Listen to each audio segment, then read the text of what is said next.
In this video we'll see how to install ASP.NET Core Awesome library into a new project. First we need to have the binaries. We can get them from one of the demos. I'll pick the min setup demo. Now let's create a new project. We can pick either ASP.NET Core Razor Pages or MVC. Next and create. Let's try it quickly. Build. And now open the solution folder and the downloaded demo folder. Copy the contents of the libs folder. Since there's no libs folder here, I'll just copy the whole folder. And now go to the FreeW root lib folder and copy the O folder.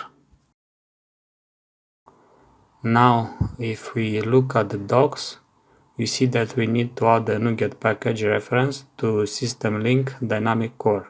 So let's do that. Click install and also add the reference to the awesome DLL files. Select files, add, OK.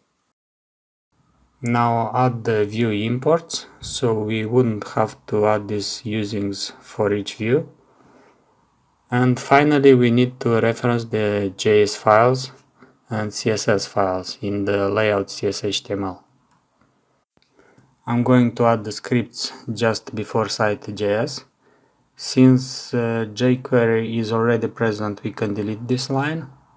And I'll move the CSS file just before site CSS. Okay, let's try adding a button. I'll copy this. Go to index and see if it works. Build. It works. And let's also try adding a drop-down list. I'll add some sample data here. Build, and let's try our drop-down list. And we can search and pick different items. Thanks very much for watching and goodbye.